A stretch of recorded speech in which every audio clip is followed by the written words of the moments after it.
Ibnu Marzuki, apakah beliau bisa bahasa Suryani?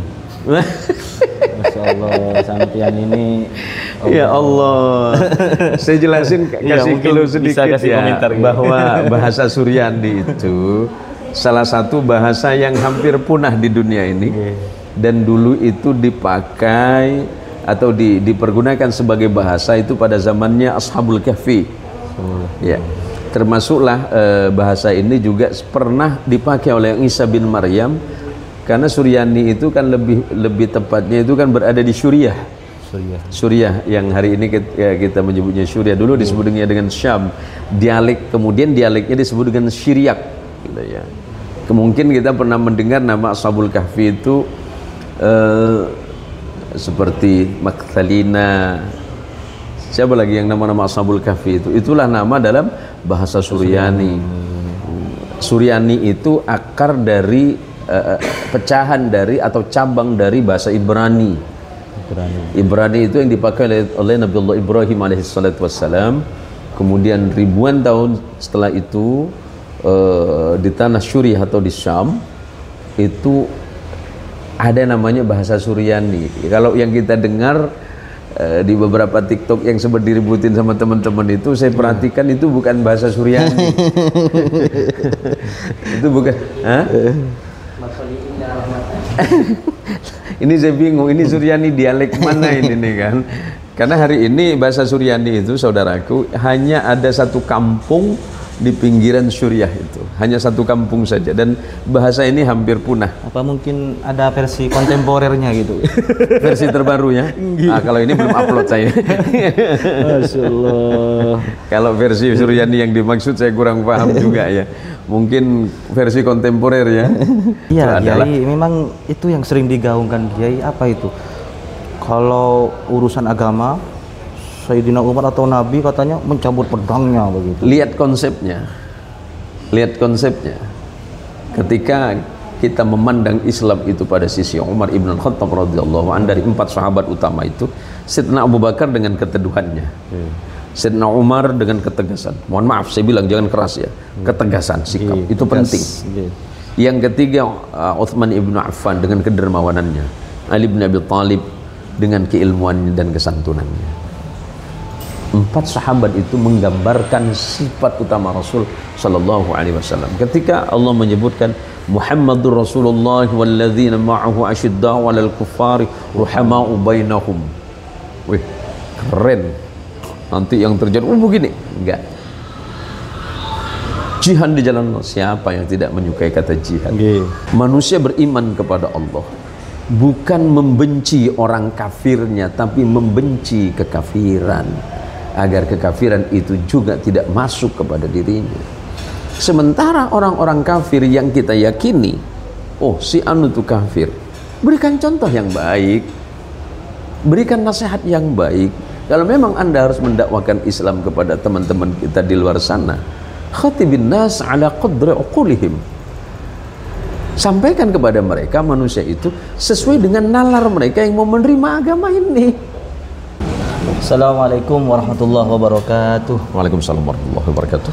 Bismillah, alhamdulillah, wassalatu wassalamu ala rasulillah Sayyidina Maulana Muhammadin ibn Abdullah wa ala alihi wa sahbihi wa man wala, amma ba'du. Para pemirsa dimanapun ada berada di channel Zain Muhsin Official ataupun yang ada di akun NU Kontura Live, berjumpa kembali bersama kami dalam program Majelis Ngopi, ngobrol santai seputar ilmu bersama Maha Guru kita, Tuan Guru kita Ki Haji Zain Muhsin Official. Gimana, Bang? Alhamdulillah. Udah santai-santai saja. Waalaikumsalam warahmatullahi wabarakatuh. Waalaikumsalam warahmatullahi wabarakatuh. Sangat sehat. Nah, kabarnya, Abah? Alhamdulillah sangat sehat. Ya. Saya udah lama nggak ketemu sama host saya ini, sampai kaget barusan saya juga. Ternyata nama saya malam ini ganti ya. Masya Allah. Baik, saya alhamdulillah sangat baik. Ustaz Anam gimana? Alhamdulillah, Bah. Alhamdulillah ya. Sehat-sehat. Cuman agak ini, Pak, agak kaget gitu, Pak. Kenapa? Soalnya diberi tugas mendadak ini. Dan para pemirsa, di lokasi kita saat ini yaitu cuaca sedang hujan ya, deras, tapi alhamdulillah sudah agak reda. Baik. Jadi berhubungan dengan acara ini bahwa hostnya itu sedang berhalangan untuk datang ke lokasi. Jadi saya berkesempatan untuk mendampingi beliau, dan kalau tidak salah ini adalah kedua kalinya. Alhamdulillah di momen masih ada ya, di momen Hari Raya Idul Adha 1445 Hijriah. Baik. Mungkin sebelumnya kami mengucapkan selamat Hari Raya Idul Adha 1445. Mohon maaf lahir dan batin. Kullu amin wa antum bi khair. Amin. Dan insya Allah untuk 1 jam ke depan kita akan menemani para pemirsa, dan kita akan bincang-bincang, ngobrol santai terkait tema yang cukup menarik ya. Dan tema kita malam hari ini yaitu tentang ujaran kebencian berkedok agama. Jadi kita akan menggali keilmuan dari guru kita bersama, yaitu Ki Haji Zain Muhsin, terkait seputar ujaran kebencian berkedok agama. Dan bagi anda semua para pemirsa, silahkan kami mohon bantuan partisipasinya untuk di like, komen, dan share sejauh-jauhnya. Mudah-mudahan majelis ngopi kita malam ini insya Allah barokah dan manfaat. Baik, kita langsung saja mulai obrolan kita malam hari ini tentang ujaran kebencian berkedok agama. Mungkin mengawali perbincangan kita, Kiai, malam ini bisa dipaparkan tentang seperti apa gambaran ujaran kebencian itu, dan pandangan agama terkait ujaran kebencian ini seperti apa. Baik, terima kasih Ustadz Saiful Anam. Sahabat-sahabat sekalian di channel Zain Muhsin Official, apa kabarnya malam hari ini? Baik yang ada di kota Pontianak, Kalimantan Barat, bahkan seluruh Indonesia dan beberapa negara kawasan. Dan kami mohon maaf ya, karena kita memiliki kendala waktu. Sedianya kami tadi hadir sekitar jam 8.30 atau tepatnya jam 20.30 ya. Tapi itulah maha hebatnya Allah. Ternyata apa yang kita rencanakan itu tidak lebih hebat dibandingkan dengan ketetapan Allah. Tapi saya berharap walaupun pertemuan kita ini agak sedikit molor, mungkin 1 jam molornya ini, tapi menjadi berkah di dalamnya. Amin ya rabbal alamin. Juga sebagaimana disampaikan oleh host kita tadi, memang Ustaz Saiful Anam ini suka dibuat kaget ya, karena untuk kesekian kalinya beliau ditembak langsung sama teman-teman operator ini, sama tim-tim kreatif. Tapi memang santri harus siap ya, karena santri itu kan sering disebut sebagai mujahid, orang-orang yang berjihad di jalan Allah Subhanahu wa taala. Nah, terkait dengan tema sentral kita malam ini, saya pikir ini bukan tema biasa ya.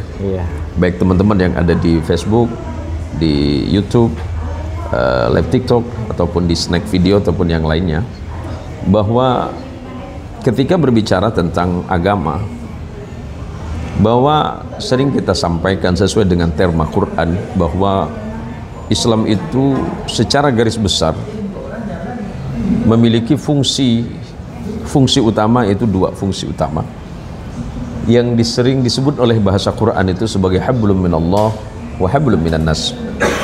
Hubungan setiap pribadi manusia beriman itu yang sifatnya langsung kepada Allah, yaitu hubungan vertikal, hubungan yang secara pribadi, hubungan personal antara setiap pribadi mukmin itu kepada Allah.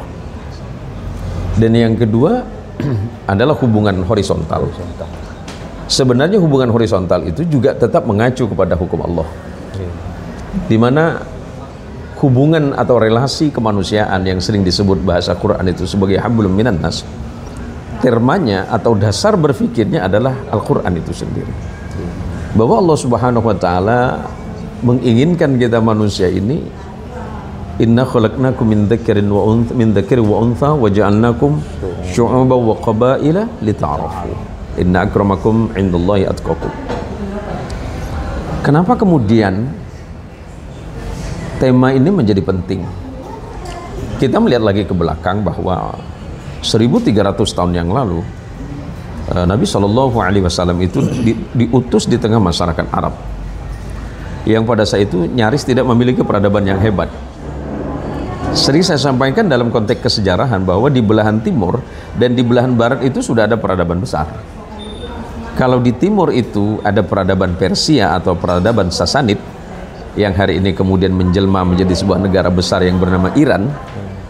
Sementara di sana sudah ada agama, dan agama di sana itu kan ada beberapa agama, termasuklah yang paling besar adalah Majusi. Ya, ada agama Manu, ada Majusi, Zarathustra atau Zoroaster, itu berkembang di Iran. Mereka punya kitab namanya Zanavasta Sandinista, dan punya kitab undang-undang hukum bernama Hammurabi. Nah, di belahan barat itu ada satu peradaban besar namanya peradaban Romawi. Peradaban Romawi itu di sana sudah ada agama yang sebelumnya diawali oleh agama Abrahamik juga, yakni agama Yahudi. Kemudian di sana juga ada agama Nasrani yang kita kenal hari ini menjelma menjadi ya Kristen atau apapun namanya. Nah, Nabi SAW itu lahir di tengah masyarakat Arab yang tidak memiliki peradaban besar agama.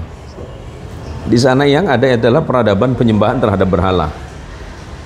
Nah, berarti sesungguhnya Nabi SAW hadir di tengah masyarakat Arab. Di sana sudah ada agama. Di sana itu sudah ada keyakinan sebelum Islam. Sebelum Islam itu sendiri. Nabi SAW itu lahir menjelang abad ke-6 Masehi. Karena sebagaimana catatan sejarah, Nabi SAW lahir 571 Masehi. Berarti kenabian setelah 40 tahun setelah lahirnya beliau itu tepatnya tahun 610 kurang lebih. 610 Masehi Rasulullah itu diangkat menjadi nabi. Pada saat itu sudah ada agama, walaupun itu sifatnya bukan agama besar di tanah Arab itu. Nah, ketika Rasulullah SAW ditanya oleh masyarakat Arab, siapa Tuhan yang kau maksud ya Muhammad? Bukankah kami ini memiliki Tuhan? Karena sebagaimana disebutkan dalam konteks kesejarahan itu, bahwa di sekitar Baitullah, di sekitar Ka'bah itu ada setidaknya 360 berhala yang berdiri di situ, yang paling besar mulai dari Lata, Hubbal, Manat dan Uzza dan seterusnya yang lain-lainnya. Nah, Nabi dihadapkan kepada keyakinan masyarakat Arab terhadap banyaknya Tuhan. Ya. Selain banyaknya Tuhan, ternyata masyarakat Arab juga percaya kepada kekuatan benda-benda yang disebut dengan dinamisme. Percaya kepada kekuatan ruh yang disebut dengan animisme. Nah, ketika Nabi SAW dihadapkan kepada keyakinan masyarakat yang sudah memiliki keyakinan terhadap agama, terhadap sebuah nilai yang disebut sebagai dewa ini, dewa itu, Tuhan ini, Tuhan itu, berarti Nabi SAW harus menyampaikan dan memberikan penjelasan kepada mereka bahwa ilah Rabb yang dimaksud oleh Quran, yang dimaksud oleh Allah Subhanahu wa taala adalah qul huwallahu ahad, Allahus samad, lam yalid wa lam yulad wa lam yakul lahu kufuwan ahad. Tapi mudahkah Nabi menyampaikan itu? Kan tidak sesederhana apa yang kita pikir hari ini. Nabi menyampaikan Islam itu tidak sesederhana apa yang terjadi hari ini. Media yang ada pada masa itu kan tidak ada.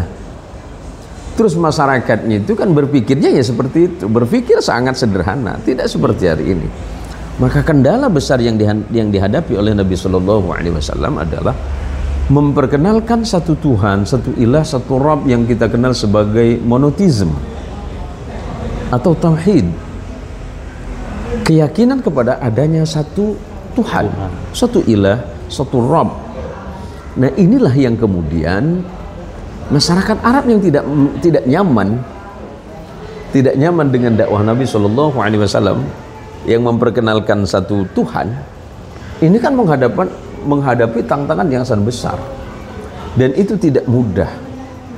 Akan tetapi Nabi SAW selalu dididik oleh Allah bagaimana cara menyampaikan keyakinan, menyampaikan konsep ilahiyah, bagaimana konsep Islam dengan satu Tuhan itu bisa diterima oleh mereka dengan tidak harus kemudian mencaci agama mereka.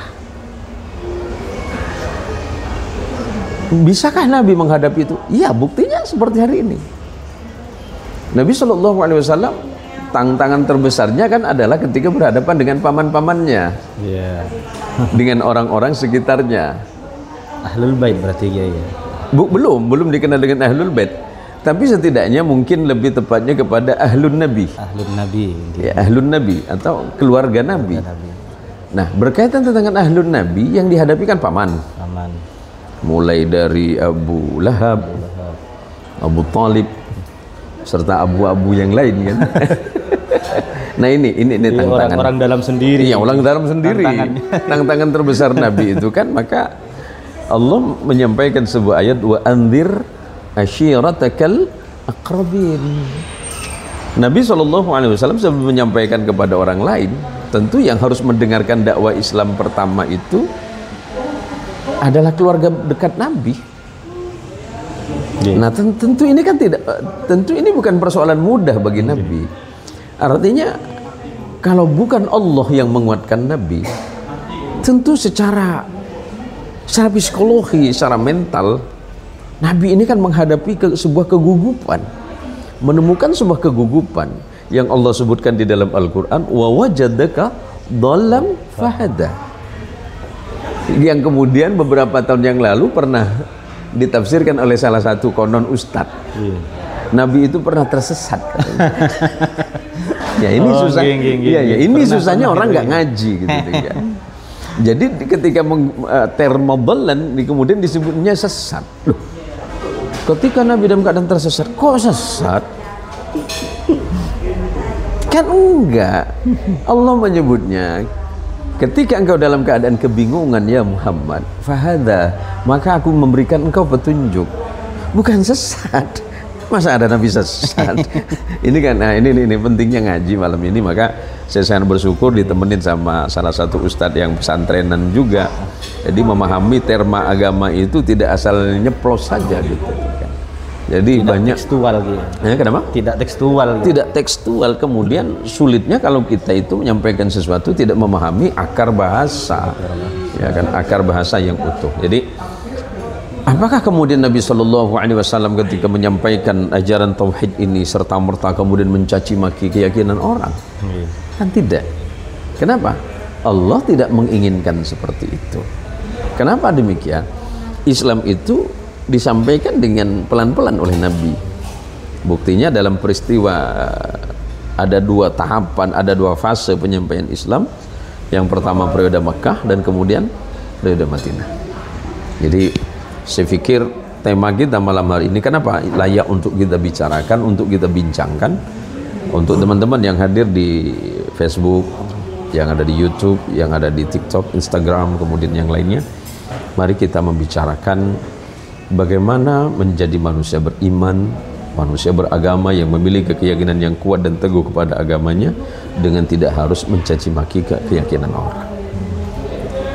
Itu saja sih sebenarnya. Jadi termanya adalah contoh utamanya tentu Nabi kita Muhammad SAW. Ya, seperti itu kira-kira Ustaz Saiful. Jadi dari apa yang sudah dipaparkan beliau tadi, bahwa sama sekali Islam sebagai agama yang dibawa oleh Nabi kita Nabi Muhammad SAW tidak sedikit pun mengajarkan untuk apa mencaci maki keyakinan-keyakinan yang lain seperti itu kan Kiai. Iya. Nah, berpindah lagi bahwa atas dasar apapun mencaci maki di dalam Islam itu kan tidak boleh. Salah satu bentuk kefasikan atau perbuatan dosa yang tanpa kita sadari adalah kata cacian, kata-kata yang bersifatnya cacian. Nah, Rasul SAW dalam periode yang kedua, Nabi kan pindah ke Madinah. Nah, di Madinah ini kan lebih terbuka Ustaz Adam kan? Ya, jadi di Madinah itu masyarakatnya sudah lebih modern, sudah lebih maju, majemuk juga, lebih majemuk juga.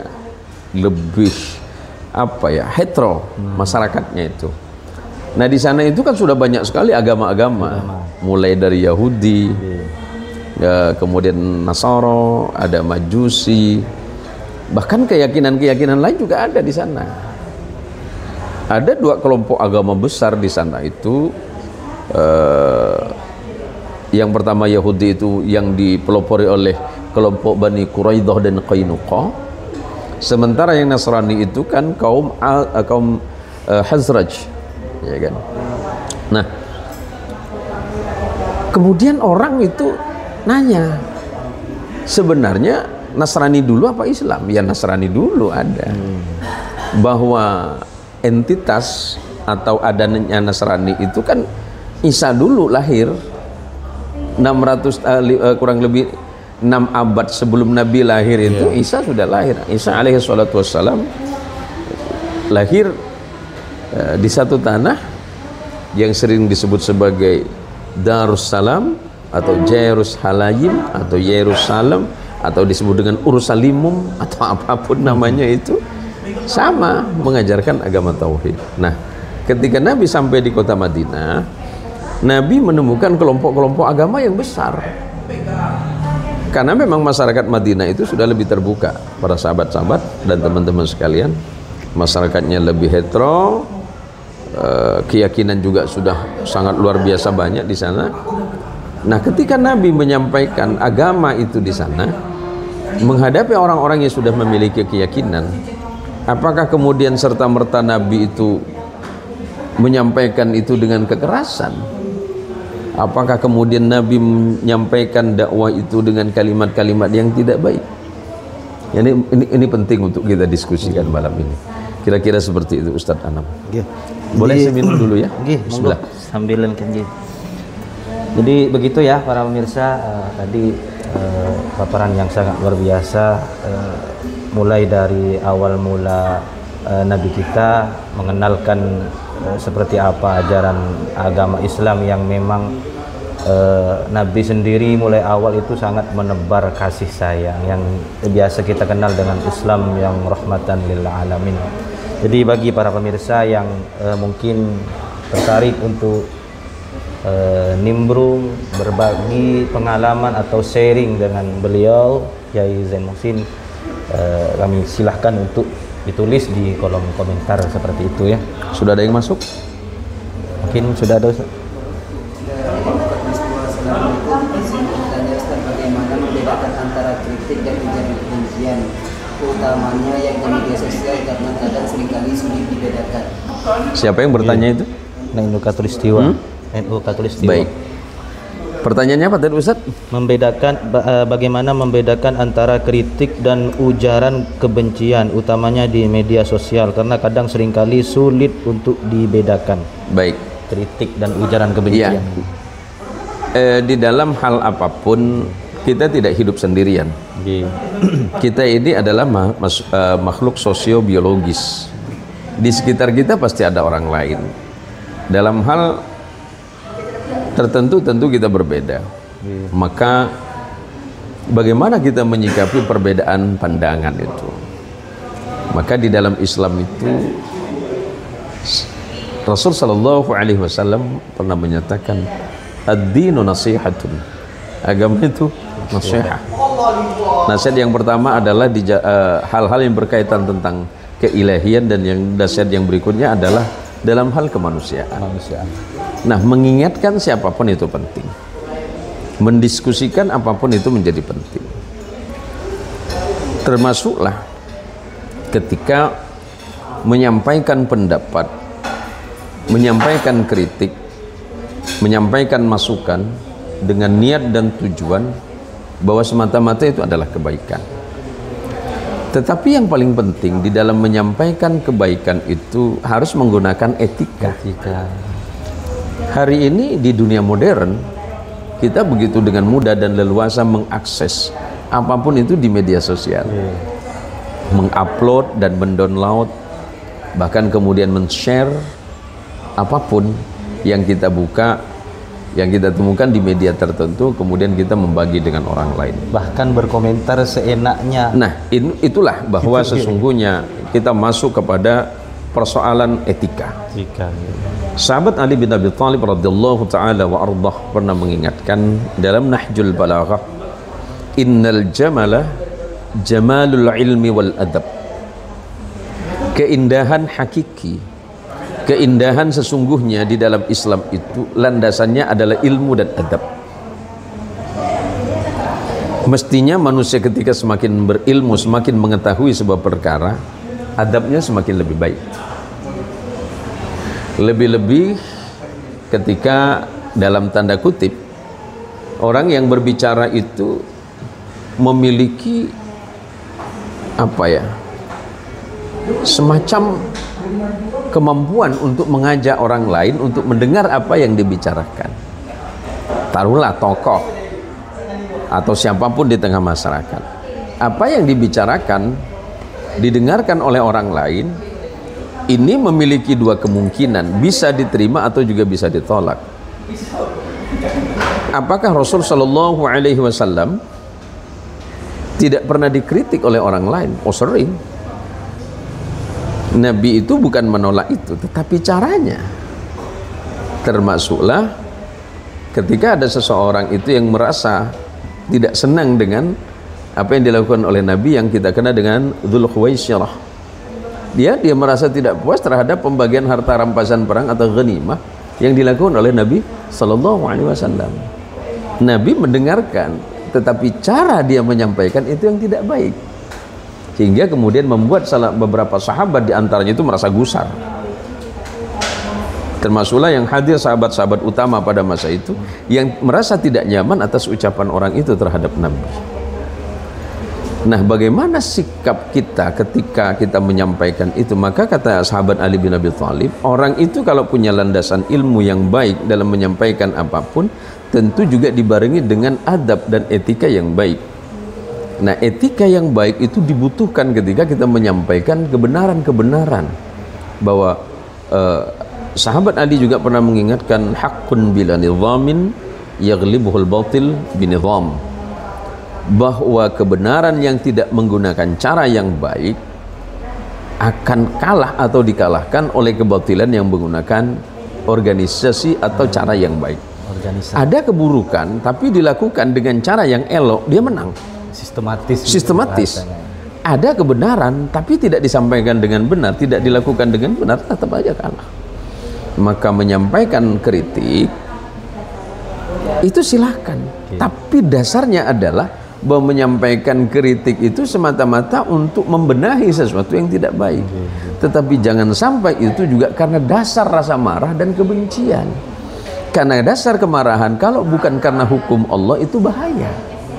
Karena tidak sedikit di antara kita itu menyampaikan sesuatu, bahkan menasihati orang lain itu bukan karena ingin orang lain itu baik, tapi karena dasar kebencian. Maka Allah Subhanahu wa taala itu mengingatkan, wa ta'awanu 'alal birri wat taqwa wa la ta'awanu 'alal itsmi wal 'udwan. Tolong menolonglah kalian itu dan saling tolong menolonglah kalian itu dalam kebaikan dan takwa, dan jangan pernah kalian tolong menolong itu dalam keburukan dan perbuatan dosa. Nah, kalimat tolong menolong itu adalah menasehati saudara kita, mengkritisi saudara kita itu. Sesungguhnya kita sedang menolong dia agar dia terselamatkan dari hal-hal yang Allah tidak suka terhadapnya.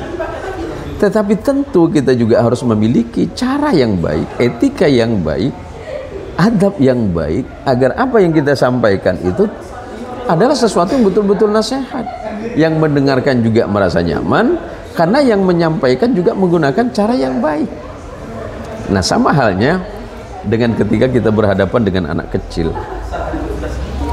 Ketika kita bicara dengan anak kecil, tentu kita harus paham kita sedang berbicara kepada siapa.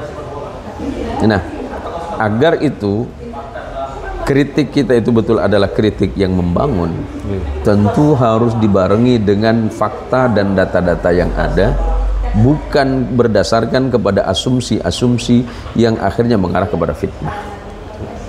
Itu penting. Karena dalam Islam itu kan tidak ada diajarkan bagaimana bertabayyun gitu.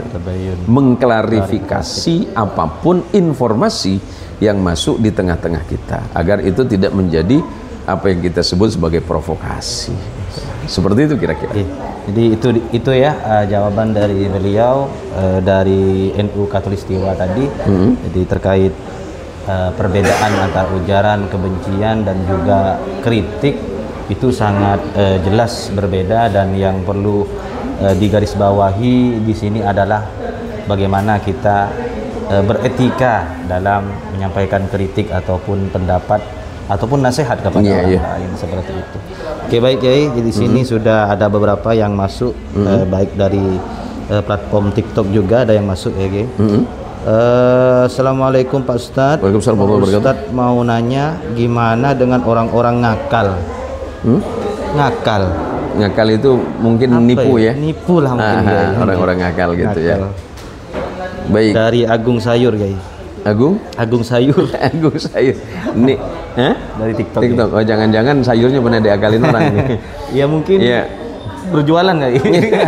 Tadi kata Rasulullah SAW itu bahwa ayatul munafik salat. Bahwa tanda-tanda orang yang nifak atau munafik itu 3. Idza haddatsa kadzdzaba. Ketika dia bicara dia suka bohong. Kemudian wa idza wa'ada akhlafa. Ketika dia berjanji dia ingkar. Wa idza tumina khana. Ketika orang itu dipercaya dia cenderung berkhianat. Nah, ini kan bahaya saudaraku. Jadi kalaupun pilihannya 2, apakah Anda mau memaafkan atau hukum berlaku? Kata memaafkan itu karena itu bagian dari sikap utama seorang muslim. Nabi SAW itu diajarkan bagaimana menjadi pribadi yang pemaaf. Maka Allah menyebutkan khudhil afwa wa a'rid anil jahil. Jadilah engkau ya Muhammad sebagai pribadi yang pemaaf dan palingkan wajahmu dari orang-orang bodoh. Kenapa bisa demikian? Islam itu kan adalah agama yang penuh kelembutan dan kasih sayang. Pun bahkan seandainya ada pelanggaran hukum di sana, dasarnya karena Allah, bukan karena dasar kita betul-betul membenci orang itu. Karena kalau sampai kita membenci orang itu karena dasar kebencian, itu bahaya. Karena nanti kita tidak bisa menegakkan keadilan dengan sebaik-baik mungkin. Oleh karenanya para sahabat dan teman-teman sekalian yang dirahmati Allah, khususnya Bang Agung Sayur, semoga Allah memberikan rahmat dan kasih sayang untuk Anda menjadi pribadi yang lebih pemaaf. Dia menjadi pribadi yang pemaaf, tapi berkaitan kalau ada pelanggaran hukum, negara ini adalah negara hukum. Pilihannya Anda memaafkan atau Anda melanjutkan ke hukum, itu berbeda lagi ceritanya. Jadi seperti itu ya, Mas Agung Sayur, terkait gimana dengan orang-orang yang nakal. Mudah-mudahan tadi bermanfaat. Amin. Dari beliau. Mungkin begini Kiai, terkait bagaimana cara orang itu beragama, itu kan memang sering kita melihat fenomena ketika seseorang itu beragama dan kemudian meyakini agamanya itu benar, maka memang rentan terjadi bagi seorang itu, istilah kita itu apa ya, memang menganggap agama orang lain itu salah, seperti itu, melihat agama orang lain itu tidak benar, sehingga muncullah menyesatkan atau melihat dengan pandangan yang meremehkan, seperti itu. Itu seperti apa solusi, mungkin nasihat yang bisa disampaikan? Iya, bahwa subhanallah, lagi-lagi bahwa ilmu itu berperan di dalamnya. Allah Subhanahu wa taala mengutus Nabi kita Muhammad sallallahu alaihi wasallam itu dengan empat sifat utama dari kenabian itu. Salah satu di antaranya adalah fatonah, cerdas. Nabi itu bukan hanya sekedar bijaksana dan memiliki pandangan yang luas karena memang Allah yang mendidiknya. Tetapi Nabi itu kan adalah pribadi yang cerdas. Ketika Nabi menjadi seorang Nabi yang paripurna, kemudian ini mengajarkan kepada sahabat, mendidik para sahabat menjadi mukmin, menjadi muslim yang sempurna juga. Kemudian generasi berikutnya, sebab kata Nabi SAW, Khairun nas qarni.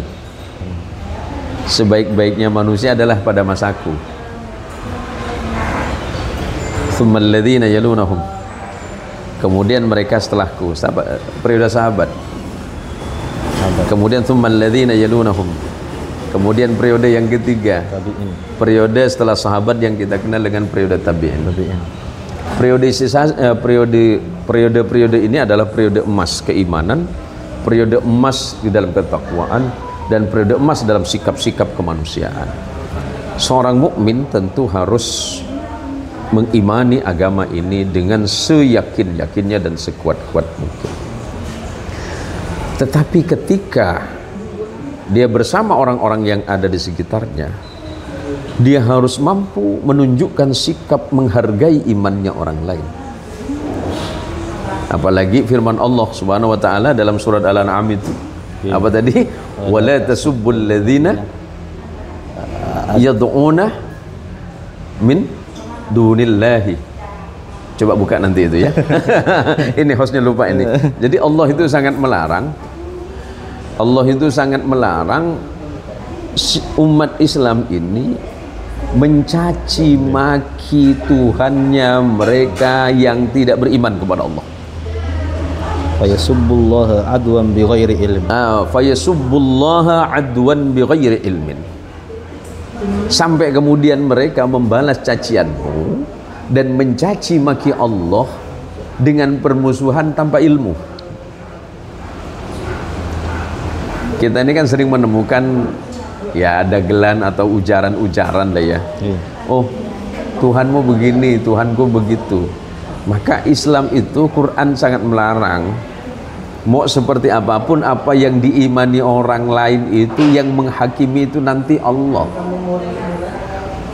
Kalau ada pertanyaan bagaimana dengan Tuhan-Tuhan mereka itu dalam konsep Islam, ya jawab saja bahwa Islam itu tidak membenarkan Tuhan selain Allah. Oh, bagaimana dengan mereka yang tidak mengimani Allah? Ya sampaikan saja dengan ilmu. Terlepas mereka itu percaya atau tidak, itu bukan hak kita dan sudah bukan bagian kita. Si A, si B, si C tidak mengimani Allah, kan bukan kita yang dosa. Kalau ada orang yang tidak mengimani Allah, itu hak mereka karena pilihan mereka. Salah satu dasar manusia itu atau salah satu pilihan dan hak mereka itu adalah bertuhan apa tidak. Kan Allah juga tidak memaksa mereka untuk mengimani Allah. Tetapi bagaimana mereka mengimani Allah itu dengan sebuah proses yang baik. Allah kirimkan Nabi. Nabi SAW wafat, ada sahabat wafat diteruskan oleh tabi'in wafat diteruskan tabi'in wafat dengan diteruskan oleh Ustaz Anam. Menyampaikan Islam itu dengan cara yang sangat mudah difahami oleh orang lain, tetap meyakini apa yang diyakini oleh kita sebagai mukmin, sebagai seorang muslim, dengan tidak harus mencaci maki apa yang diimani orang. Tunjukkan sikap bahwa Islam itu adalah agama yang penuh kebaikan dan kasih sayang. Ketika Nabi SAW dalam peristiwa Futuh Makkah, ada orang mengatakan itu penaklukan kota Makkah. Saya agak kurang sepakat dengan pendapat ini. Bukan penaklukan, karena kalau penaklukan, walaupun kata futuh itu lebih kepada makna harfiahnya adalah penaklukan, bukan berarti, tetapi tidak bisa difahami bahwa Nabi menaklukkan tanah kelahirannya. Nabi lahir di Makkah, besar di Makkah, menyampaikan Islam di Makkah, hijrah dari Makkah ke Madinah. Ketika kita mendengar kata Nabi menaklukkan kota Makkah, terkesan Nabi itu menaklukkan tanah kelahirannya. Nah, yang patut dipahami sekarang bahwa Nabi itu mengambil alih kota Makkah dari orang-orang musyrik dan membersihkan tanah ini, mengembalikan kembali sebagaimana dulu yang pernah dilakukan oleh Ibrahim alaihissalam dengan putranya Ismail. Ketika Nabi SAW itu sampai di kota Makkah dengan ribuan tentara dan kaum muslimin, para pembesar Quraisy ini mengirimkan utusan, dan kemudian utusan ini menyampaikan kepada Nabi SAW, ya Muhammad, Apa yang akan kau lakukan kepada kami hari ini? Dulu kami pernah mengusirmu dari tanah Makkah ini. Apakah engkau akan melakukan hal yang sama hari ini, mengusir kami dari tanah Makkah sebagaimana kami pernah mengusirmu dari tanah ini? Jawaban Nabi sederhana. Apa kata Nabi? Aku tidak diutus untuk melaknat kalian. Bahkan Nabi menjawab, innama ana rahmatun muhdah. Sesungguhnya aku ini adalah kasih sayang, rahmat dari Allah dan hadiah dari Allah untuk kalian semua. Allahumma sholli ala Muhammad. Padahal itu dulu orang-orang Quraisy Makkah itu mengusir Nabi dari tanah ini. Tapi di saat Nabi Allah berikan kemenangan dan punya potensi untuk mengusir mereka dari Makkah, Nabi tidak melakukan itu. Sebab justru merangkul. Maka kata Nabi, aku ini adalah rahmat dari Allah yang Allah hadiahkan untuk kalian semua. Masih kurang indah gimana akhlak dan sikap Nabi? Nah, disinilah kita mesti belajar banyak bahwa mengimani Islam dengan sebaik-baiknya dan meyakini Islam secara radikal. Yang saya menggunakan kata radikal itu, mengimani agama itu harus menancap kuat dan mengakar di dalam hati, agar kemudian menumbuhkan batang pohon yang kuat. Batang pohon yang kuat dari akar keimanan itu apa? Amaliyahmu, ibadahmu dan perilaku hidupmu. Kemudian nanti itu dahan, itu pohon menumbuhkan dahan. Dahannya menumbuhkan daun yang lebat, berarti mampu menaungi siapapun. Yang Al-Quran menyebutkan bahwa asluha thabitun fil ardi wa far'uha fis sama. Manusia beriman itu seperti itu. Imannya harus menancap kuat di dalam hatinya, tetapi ibadah dan amaliyahnya itu harus tumbuh menjadi pengayom, menjadi peneduh dan menjadi manfaat bagi orang lain. Ya, mukmin itu harus menancapkan imannya dalam hati dengan sekuat-kuatnya. Tapi ubudiyah dan amaliyahnya itu harus seperti pohon yang kemudian menumbuhkan dahan dan daun, yang mampu melindungi siapapun. Seperti itu. Jadi seperti itu ya, luar biasa sekali. Dan saya juga pernah pernah tahu itu sebuah cuplikan, sebuah keterangan itu ya, yang mengatakan bahwa memang kita menjadi baik, untuk menjadi pribadi yang baik itu sebuah keharusan atau suatu yang memang harus kita kejar. Tapi yang perlu digarisbawahi, jangan sampai sedikit pun kita merasa sudah baik seperti itu. Itu kan bahasa yang indah gitu ya. Artinya kita ini harus meyakini Islam. Karena itu agama, itu keyakinan dasar bagi kita. Tetapi justru ketika kita mengimani dan mengamalkan amal dalam beragama dengan sebaik-baiknya, kita ini kan secara otomatis menjadi pribadi yang baik. Sebab pohon yang baik itu insya Allah akan menumbuhkan daun yang baik nanti kemudian menjadi bunga yang baik, menjadi buah yang baik dan hasilnya baik. Nah, tetapi ketika kita berperilaku baik, ini juga akan datang ujian. Yang namanya manusia itu kan punya kecenderungan ta'assub. Apa itu? Ketika orang itu sudah ta'assub, merasa dirinya dan menganggap dirinya paling benar, paling baik, tentu itu sangat mudah. Ada sebuah potensi-potensi di mana kemudian dalam tanda kutip meremehkan orang. Meremehkan orang dan menganggap orang lain itu semuanya salah. Bahkan tidak segan-segan menzolimi orang pada akhirnya itu. Betul, kata menzolimi itu luas pahamnya ya, pemahaman kata zalim itu. Maka kata Rasulullah SAW, ittaqudz zulma walau bisyikki thamratin. Takutlah kalian kepada kezaliman itu, walaupun itu ukurannya hanya sebesar biji kurma. Kita ini kan tambah sadar nih, tambah sadar ucapan kita, perbuatan kita dan sikap kita kepada orang lain justru menimbulkan hal yang tidak nyaman. Nah, persoalan-persoalan yang menyangkut iman, persoalan yang menyangkut akidah atau yang kita sebut sebagai usul, yang di luar disebutnya sebagai teologi, itu kan urusan masing-masing. Yang garis besarnya Quran menyebutkan lakum dinukum waliyadin. Itu ketika menyangkut masalah akidah, menyangkut masalah usul, menyangkut masalah teologi beragama. Tetapi ketika menyangkut muamalah dan muasyarah, hubungan relasi kemanusiaan yang menyangkut apapun, ya harus secara baik. Bagaimanapun juga, saya sering menggunakan istilah, kalau kamu membenci orang itu hakmu. Tetapi jangan sampai karena kamu membenci seseorang itu, sampai kemudian kamu membenci Allah yang menciptakan dia seperti itu. Yang menjadikan orang itu beriman apa tidak siapa? Allah.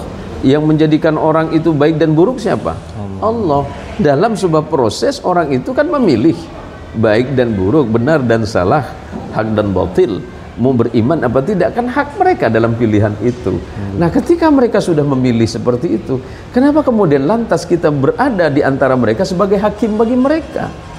Sudahlah, imani Islam ini dengan sebaik-baiknya, tunjukkan bahwa Islam itu agama yang benar, bahwa innad dina indallahil Islam.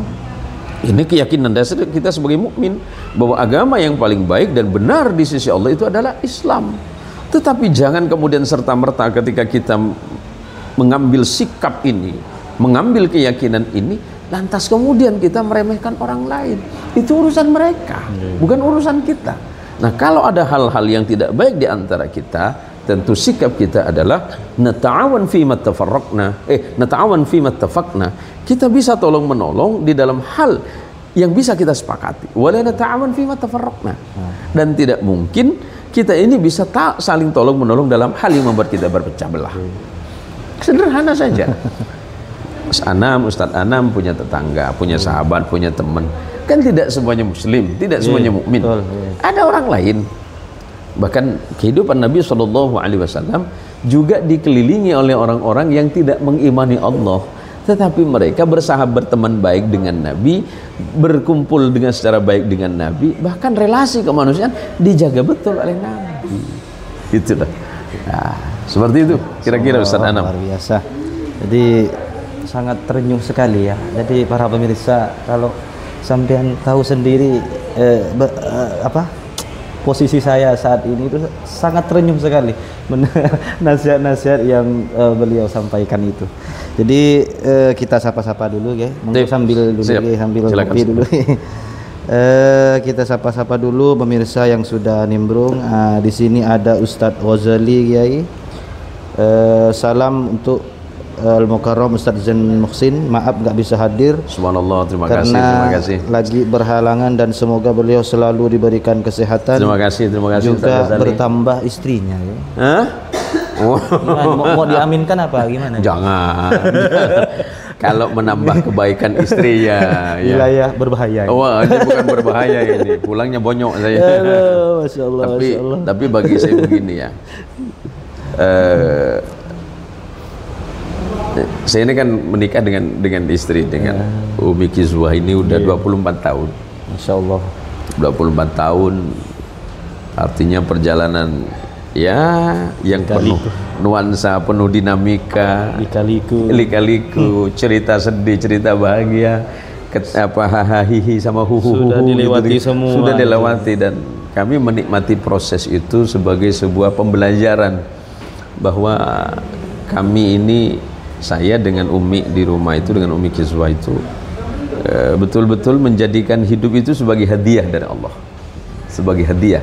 Yang namanya hadiah termasuk diantaranya adalah pernikahan kami. Yang namanya hadiah kan harus kami jaga sebaik-baiknya. Ya seperti itu.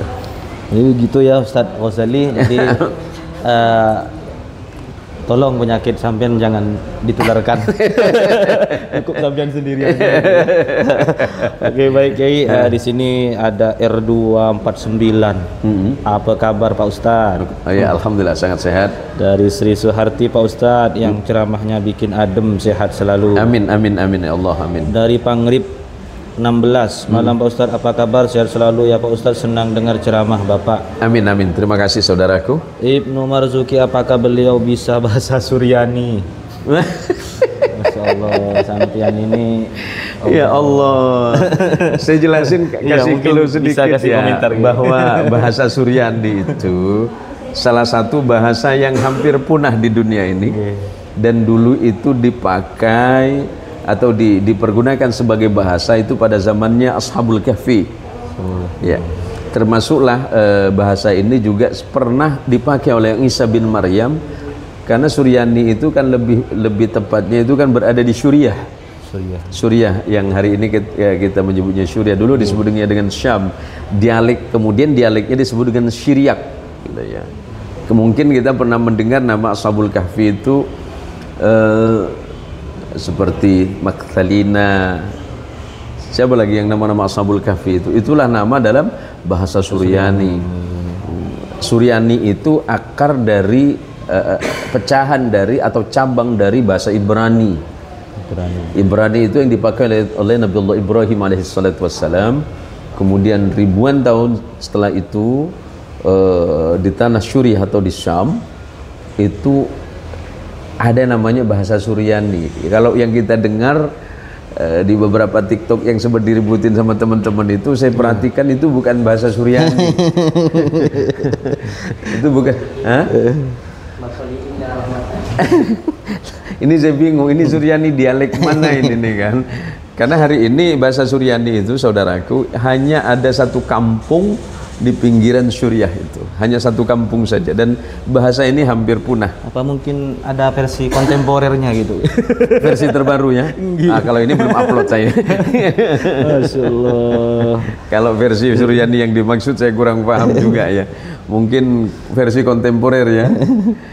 Kalau nama-nama misalnya kita menemukan kata il di belakangnya itu lebih bukan kepada Suryani tapi lebih kepada Ibrani sebenarnya. Seperti Samuel, Gabriel, Michael, kemudian siapa lagi, Daniel. Itu kata il yang di belakangnya itu mengacu kepada ilahun. Itu bahasa Ibrani. Tapi kalau Suryani di dunia ini sudah tinggal satu kampung saja di pinggiran Suriah itu. Jadi kalau ada versi-versi baru, wallahu a'lam bi muradihi, wallahu a'lam bis-shawab, dan saya agak kurang sepakat ya dengan kata itu. Saya agak dissenting opinion sajalah. Saya berbeda pendapat dengan Anda. Jadi begitu ya Ustaz Ismail Marzuki. Jadi ya begitulah bahasa Suryani, memang sekarang ini lagi ramai begitu. Allah, Masya Allah, di mana-mana ada yang memang dibikin guyonan, sampai dibikin konten. Allah. Iya, baik. Baik, ada lagi? Oke, di sini ada juga Kholi Hamidin. Terima kasih Ustaz Anam yang telah menggantikan ketidakmampuanku hadir di dekat beliau. Salam maaf, ribuan maaf, dua kali membuatnya rindu. Ini sampean ini. Nih sebenarnya yang host malam ini kan Ketua Tanfidiyah MICNU Utara nih. Ini judulnya saja ngobrol santai. Saya di sini tidak santai ini. Dari tadi deg-degan ini. Terus siapa lagi yang sudah hadir? Adin Bilkis, Assalamualaikum Guru. Assalamualaikum warahmatullahi wabarakatuh. Laut, apa kabar? Alhamdulillah. Ivanale suka dengan ceramah-ceramah Pak Ustadz yang tidak membeda-bedakan. Taib, semoga manfaat. Himmah, apa saja faktor-faktor yang mendorong munculnya ujaran kebencian berkedok agama di ruang publik, baik online maupun offline? Jadi baik, itu Ustaz ya. Pertama mungkin kita butuh pemahaman agama yang kafah, yang komprehensif, yang Al-Quran menyebutkan udkhulu fis silmi kafatan. Masuklah kalian kepada agama Islam itu secara utuh. Nah, dasar di dalam beragama itu adalah ilmu di dalamnya. Bagaimana mungkin kita melaksanakan ajaran agama yang sangat luar biasa ini kemudian tanpa ilmu di dalamnya? Termasuklah ketika kita menyampaikan dakwah Islam, menyampaikan kebenaran itu yang disebutkan oleh bahasa Allah itu dalam Quran, watawassaw bil haqqi watawassaw bis sabr. Bahwa menyampaikan Islam itu, dalam Islam itu adalah saling nasihat menasihati dalam kebenaran dan nasihat menasihati dalam kesabaran. Nah, kemudian sahabat dan teman-teman para nahdiyin itu menambahkan kalimat, bukan menambahkan Quran ya, tapi kalimat di tengah-tengah kita selalu menggunakan watawassaw bil marhamah. Artinya kita saling menasihati di antara sesama dengan konsep kasih sayang. Kalau kita bicara bahwa orang lain salah, berarti kita benar. Kalau orang lain benar, berarti kita salah. Nah, apa yang menyebabkan kita ini selalu menjadi pribadi yang sulit untuk menerima orang lain? sifat ta'assub atau merasa benar sendiri itu salah satu faktor yang menyebabkan manusia itu menjadi bergeser dari hal-hal yang bermanfaat. Termasuklah apalagi cuma saya yang hanya menuturkan ini berdasarkan ayat dan firman Allah dan sabda Rasul sallallahu alaihi wasallam dan maqalahnya para ulama salih. Sedang Nabi sallallahu alaihi wasallam yang sangat luar biasa benarnya itu masih selalu disalah-salahkan. Ya, tetapi sudahlah, kalaupun memang ada di antara kita yang tidak sepakat, kita hormati itu, kita hargai itu, dengan tidak harus kita ini saling bermusuhan. Tidak perlu kita bermusuhan.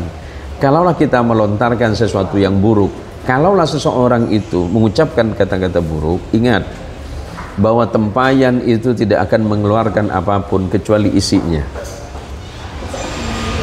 Itu gambaran sederhana. Tempayan itu kalau isinya air, keluarnya air. Kalau tempayan itu isinya minyak, dia akan mengeluarkan minyak. Hati manusia itu kalau baik pasti kalimatnya baik. Cerminan. Apa yang kita ucapkan itu cerminan dari sikap hatinya. Kalau orang itu ucapannya baik menunjukkan insya Allah hatinya baik. Kalau ucapannya buruk, apakah kita berpikir orang itu buruk? Walaupun sering kita dengar, saya cuma mulutnya buruk, hati baik. Oh iya? Ucapanmu itu menunjukkan siapa dirimu. Ucapanmu itu menunjukkan siapa dirimu. Apakah ucapan Nabi itu berbanding terbalik dengan sikap hatinya? Kan enggak. Sikap hati beliau, akhlak hati beliau itu kan tidak bertentangan dengan lisannya. Tatapan beliau itu kasih sayang, ucapannya adalah rahmat. Ucapan beliau itu mutiara nasihat. Jadi saya itu kalau ditanya sama istri selalu bilang pasti Nabi yang dibawa. Lah, kita ini hidup hari ini bisa baik seperti ini, seperti itu. Nabi yang ajarkan kita. Kalau ada orang bertanya kepada saya, kenapa Anda baik Ustadz? Karena Allah Tuhanku yang mengajarkan. Yang memberikan contoh adalah Nabiku Muhammad sallallahu alaihi wasallam. Kalau saya kelihatan baik di depan Anda, saya semata-mata bukan ingin disebut baik oleh Anda. Kalau saya berbuat baik kepada Anda, itu semata-mata karena Allah mengajarkan saya kebaikan, bukan karena Anda pengen memuji saya. Karena sebaik apapun diri saya, tapi kalau hati Anda tidak baik, Anda tidak akan puji saya. Seburuk apapun saya, tapi Anda itu memang punya rasa suka terhadap apa yang saya lakukan, Anda akan mengatakan saya baik. Karena manusia itu cenderung tidak adil dan tidak jujur terhadap apa yang dilakukan. Oleh karenanya, teman-teman dan sahabat-sahabatku yang baik, faktor yang paling dominan itu adalah karena kebencian di dalam hati. Manusia beriman kepada Allah bukan membenci orang kafirnya, tapi membenci kekafiran, agar kekafiran itu juga tidak masuk kepada dirinya. Sementara orang-orang kafir yang kita yakini, oh si anu itu kafir, berikan contoh yang baik, berikan nasihat yang baik. Kalau memang Anda harus mendakwakan Islam kepada teman-teman kita di luar sana, khatibin nas ala qadri uqulihim. Sampaikan kepada mereka manusia itu sesuai dengan nalar mereka yang mau menerima agama ini. Jangan menyampaikan sesuatu di luar kemampuan atau batas kemampuan mereka memikirkan agama ini. Saya sering contohkan ke anak saya, tetangga kita itu non muslim, mereka tidak mungkin baca Quran, mereka tidak mungkin baca hadis. Yang mereka baca adalah sikap kita. Kalau saya sebagai mukmin, sebagai muslim, mereka lihat baik, mereka berpikir, Tuhan, tetangga saya Pak Zen itu muslim, sikapnya baik ya, oh berarti Islam itu baik, kan begitu. Tapi kalau saya sebagai muslim, sebagai mukmin tidak bersikap baik di hadapan mereka, mereka berpikir, oh jangan-jangan Islam ajarannya memang seperti itu. Ini kan tantangan besar untuk kita. Oleh karenanya, para sahabat dan teman-teman, terima kasih atas pertemuan kita malam ini, hebat ini. Artinya moderasi pemikiran di dalam agama itu penting, agar kita tidak menjadi pribadi yang begini dan begitu, menjadi pribadi yang arogan, kemudian pribadi yang keras, dengan menafikan hukum-hukum Allah di dalamnya. Mereka kan selalu bilang bahwa Rasulullah itu asyidda'u 'alal kuffar ruhama'u bainahum tarahum ruk'an sujadan yabtaghuna fadlan minallahi wa ridwana. Habislah dunia ini. Allah. Salah satu fungsi besar dari agama itu adalah Kiai, memang itu yang sering digaungkan Kiai, apa itu? Kalau urusan agama, Sayyidina Umar atau Nabi katanya mencabut pedangnya begitu. Lihat konsepnya. Lihat konsepnya. Ketika kita memandang Islam itu pada sisi Umar ibn Khattab radhiyallahu anhu, dari 4 sahabat utama itu, Sayyidina Abu Bakar dengan keteduhannya, Sayyidina Umar dengan ketegasan. Mohon maaf saya bilang jangan keras ya, ketegasan sikap itu penting.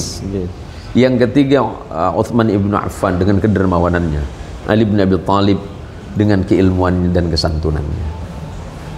4 sahabat itu menggambarkan sifat utama Rasul sallallahu alaihi wasallam. Ketika Allah menyebutkan Muhammadur Rasulullah walladzina ma'ahu asyidda'u 'alal kuffari ruhama'u bainahum. Wih, keren. Nanti yang terjadi begini, enggak. Jihad di jalan Allah, siapa yang tidak menyukai kata jihad? Jihad itu makanya oleh para ulama, kecuali memang jihad pada konsep tertentu yang disebut dengan qital, ulama itu condong berhati-hati. Karena mohon maaf izin bahwa kebaikan itu bisa kita lakukan insya Allah dengan cara yang sangat mudah dan sederhana. Kalau kita tegas di dalam bersikap, kenapa kita tidak tegas terhadap diri kita? Kenapa hanya tegas terhadap orang? Mestinya kita tegas terhadap diri kita sendiri, ya kan? Tapi lembek dengan orang. Tapi lembek dengan diri sendiri. Kepada orang lain kita tegas, tapi terhadap diri kita lembek. Ya juga keliru juga. Keliru juga ketika mengatakan, oh, saya harus tegas terhadap diri sendiri, tapi lembek terhadap orang lain. Nggak bisa seperti itu. Ada bagian-bagian yang memang harus kita berpegang teguh dengan kerat, bahwa kita itu harus berpegang teguh kepada ajaran agama ini, tapi tampilkanlah sikap Islam yang toleran, yang punya toleransi, Islam yang tasamuh, moderat, Islam yang tawassut, yang moderat, Islam yang memiliki konsistensi perjuangan amar ma'ruf nahi mungkar, amar ma'ruf bil ma'ruf wa nahi mungkar bil ma'ruf. Jangan sampai amar ma'ruf bil ma'ruf kemudian nahi mungkar bil mungkar. Ini bahaya. Jangan menolak kemungkaran dengan cara mungkar. Mestinya menolak kemungkaran dengan cara ma'ruf. Jadinya bumerang gitu. Jadinya bumerang. Jadi dengan segala hormat, terlepas apa yang saya sampaikan itu menjadi pro kontra, ya namanya manusia. Dan saya hormati itu, saya hargai itu. Sahabat-sahabat dan teman-teman di seluruh Indonesia, untuk sahabat muslim dan non muslim, terima kasih untuk waktunya. Jadi ada lagi karena ini kita sudah masuk di menit-menit akhir Kiai, dan komentar masih cukup banyak ya, beberapa ini mungkin bisa disingkat-singkat ya, kasih tanggapan Kiai. Di sini ada Mahiyatul Fikriyah, apa dampak negatif dari ujaran kebencian radikal berbasis agama? Baik. Kita banyak menyaksikan ketika dalam tanda kutip ada politisasi nilai-nilai kebenaran agama ini sangat tendensius dan cenderung berbahaya. Artinya bahwa tindakan-tindakan kita harus berdasarkan kepada hukum Allah, berdasarkan kepada Al-Quran dan As-Sunnah. Tapi tentu apa yang dimaksud oleh Al-Quran dan As-Sunnah tidak bisa kita sampaikan secara literal, tidak bisa sampaikan secara letterbook, tetapi harus berdasarkan kepada pemahaman-pemahaman yang utuh, kontekstualnya seperti apa. Kemudian dampak buruknya adalah jangan sampai tragedi-tragedi kemanusiaan, tragedi apapun yang terjadi di dunia ini yang berbasiskan kepada pikiran-pikiran agama itu menjadi hal yang sangat merusak. Ada juga dari santri Kalbar Kiai. Assalamualaikum warahmatullahi wabarakatuh. Izin tanya Kiai, bagaimana kita dapat melindungi kebebasan beragama sambil memerangi ujaran kebencian radikal? Baik, bukankah Allah Subhanahu wa taala sudah menjadikan tanah ini sebagai tanah yang penuh kebaikan, banyak sekali suku, bangsa, bahasa dan budaya, dan bahkan banyak sekali agama dan kepercayaan di bangsa ini. Kita bersyukur punya bangsa Indonesia yang dalam hitungan bahwa Muslim di Indonesia itu terbesar di dunia hari ini ya, yang hampir disalip India ini. Tetapi kemudian dalam hal konteks kebangsaan, relevansinya Pancasila itu sebagai sumber hukum negara, bermasyarakat, berbangsa itu kan penting. Artinya memahami kembali nilai-nilai universalitas dari agama. Apa nilai universalitas dalam agama itu adalah ketika menghormati orang lain. Belajarlah kepada siapa? Nabi SAW sepanjang kehidupan dan perjuangan beliau bersama sahabat, ternyata beliau juga berada di antara orang-orang Yahudi dan Nasara yang sangat menghormati dan sangat menjaga beliau, sebagaimana beliau juga memberikan kebebasan beragama bagi orang Yahudi dan Nasara yang ada di kota Madinah pada masa itu. Kemudian dari Black Kebal. Assalamualaikum, sehat selalu, my inspiration, love you.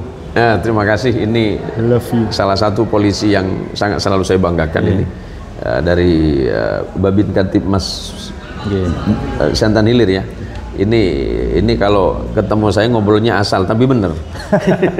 Oh gitu. Iya, dia kalau saya bilang ini polisi ngasal ini. Polisi ngasal tapi selalu benar. Benar dalam artian karena dia selalu sangat humanis.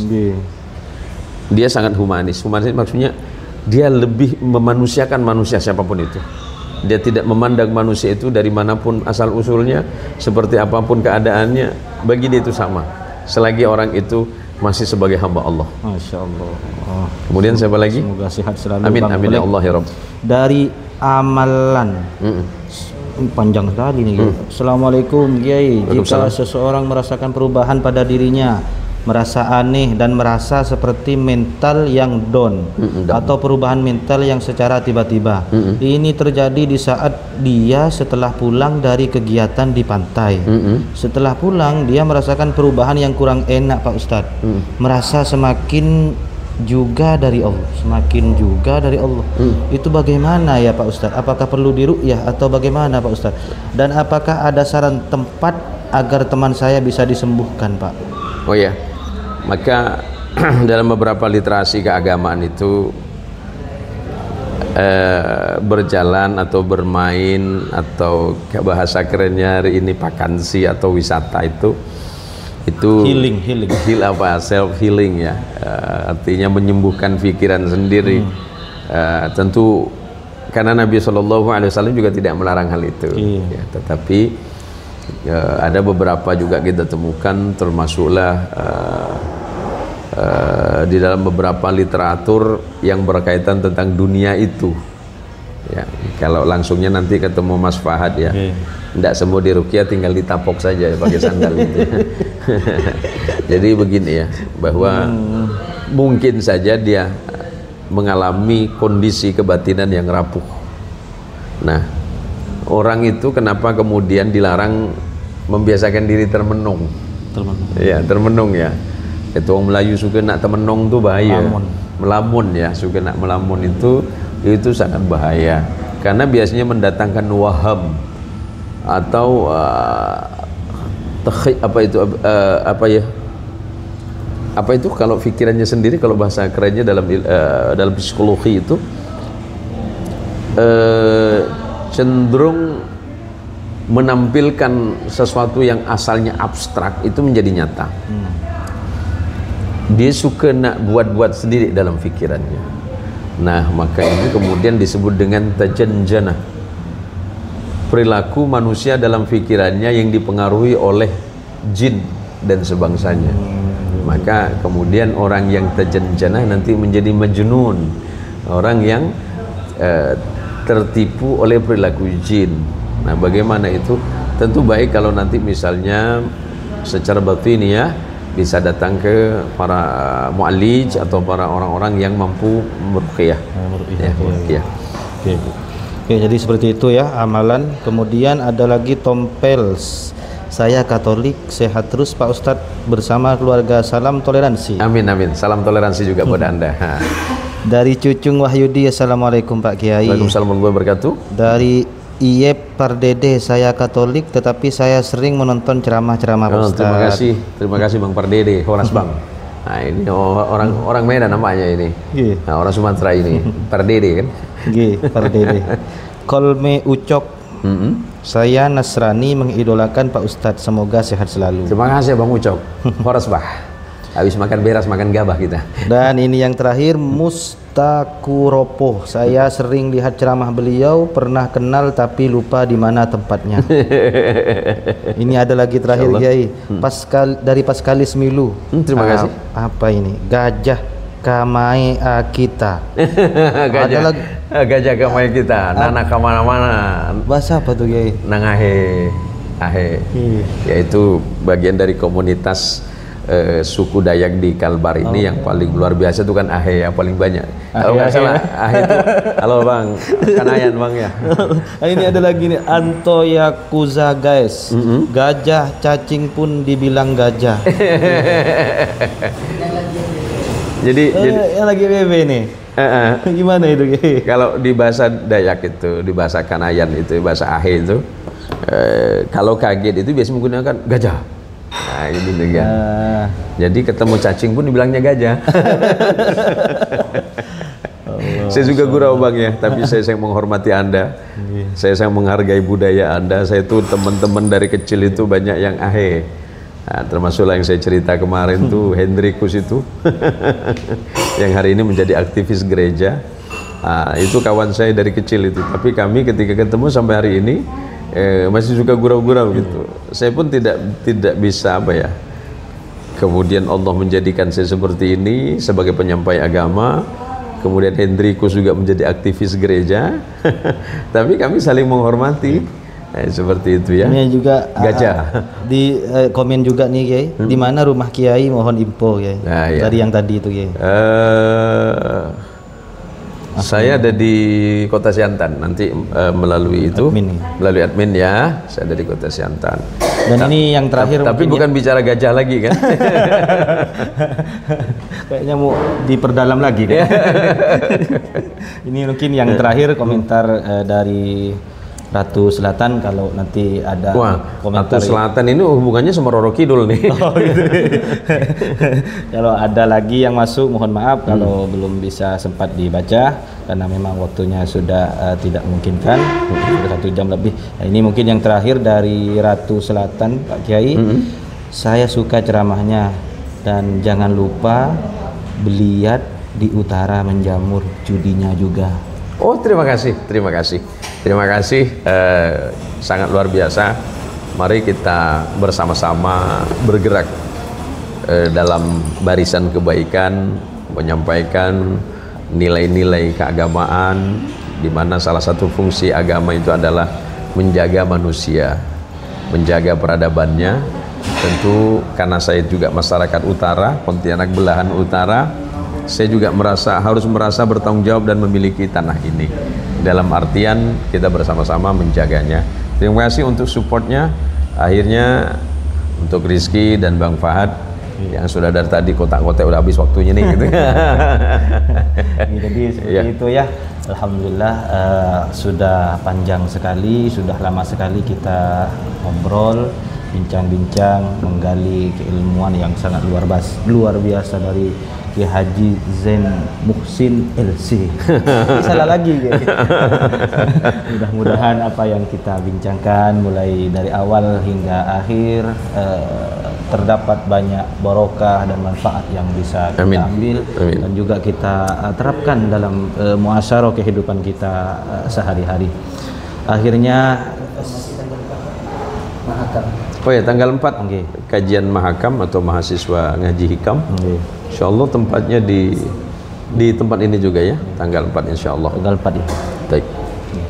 Bagi para mahasiswa yang ingin ini umum ya, juga umum dibuka ya, untuk umum. Jadi siapapun yang berminat untuk nimbrung dengan kajian hikam ya, kajian hikam bersama beliau, silahkan hadir dan insyaallah nanti ada free konsumsi ya. Ya, seperti itu. Gratis. Tapi kan tidak free amplop kan? Jadi tinggal datang saja dan ilmu gratis konsumsi, masya Allah. Pokoknya sekarang ilmu sudah sangat mudah sekali, dimudahkan aksesnya. oleh Allah ya aksesnya ya. Tinggal barokahnya ini. Amin amin. Insya Allah kita mudah-mudahan hidup kita semuanya berkah, keluarga kita. Dan akhirnya saya sebagai host pamit undur diri. Mohon maaf atas segala kekurangan, kekhilafan, dan terima kasih atas segala perhatian. Wallahul muwaffiq ila aqwamit thoriq. Assalamualaikum warahmatullahi wabarakatuh. Waalaikumsalam warahmatullahi wabarakatuh. Buat kawan-kawan sahabat-sahabat Dayak Ahe, satu kata dari saya, ayung diri. Assalamualaikum. Assalamualaikum warahmatullahi wabarakatuh.